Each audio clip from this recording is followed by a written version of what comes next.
Obinna, Obinna, where where is is the the money? money? I don't. Ngozi's voice was quiet. That was the worst part.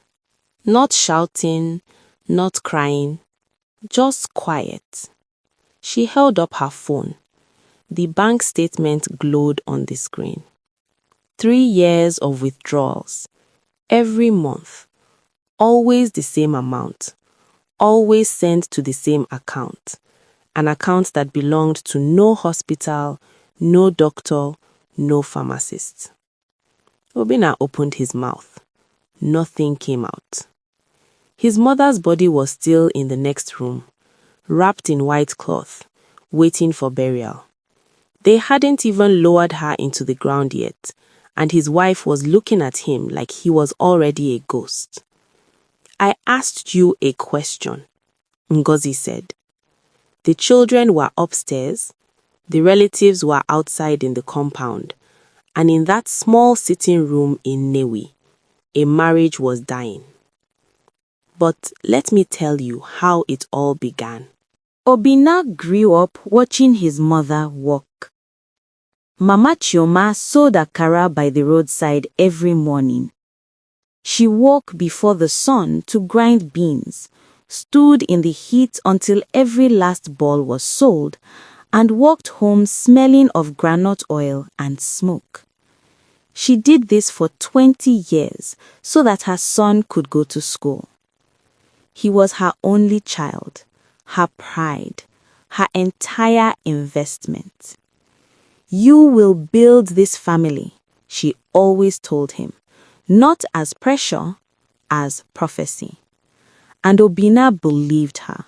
He studied hard, earned a degree in business administration from Enugu State, then landed a job at a shipping company in Lagos. By 32, he was earning more than anyone in his family had seen in a generation. He sent money home every month without fail. He married Ngozi, a quiet, steady woman from Awka who loved him plainly, without performance or conditions. They had 2 children, a boy and a girl. They rented a clean flat in Surulere. Life was good. But Lagos does something to people. The city doesn't ask permission. It simply opens doors and leaves them open, and some people walk through without stopping to think where the door leads. Her name was Sandra. She worked in the accounts department of the same company. She laughed easily, dressed well, and spoke to Obinna like he was more interesting than he believed himself to be. It started with drinks after a team meeting, then dinner at a restaurant in Victoria Island, then a key to her flat in Lekki that he told himself he would never use. He used it. He told himself it was nothing, a harmless release, a small escape from responsibility. Men did this. It didn't mean anything. He was lying, but he wasn't ready to admit that yet.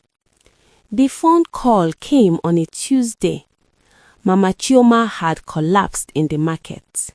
Neighbors had carried her to the general hospital in Newi. The doctor suspected her kidneys.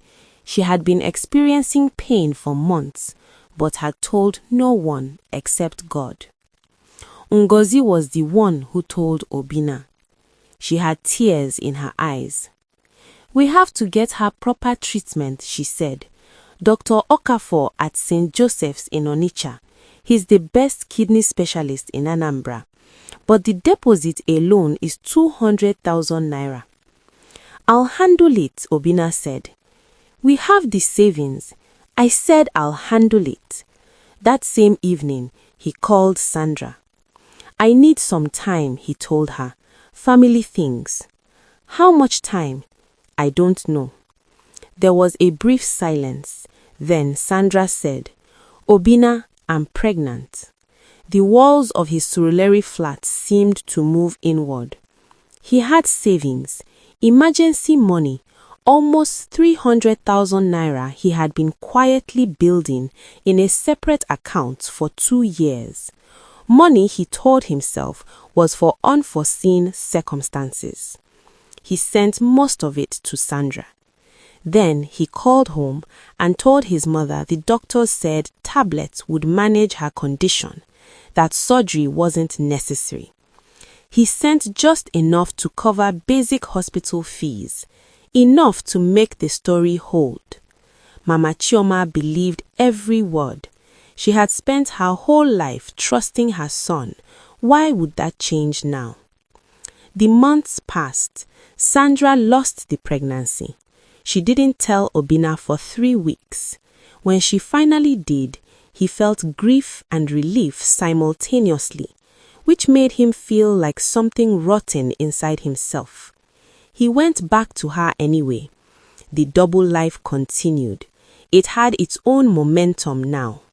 Meanwhile, Mama Chioma's kidneys deteriorated quietly.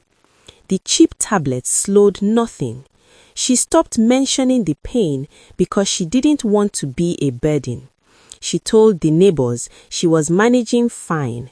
She had spent her whole life not wanting to be a burden.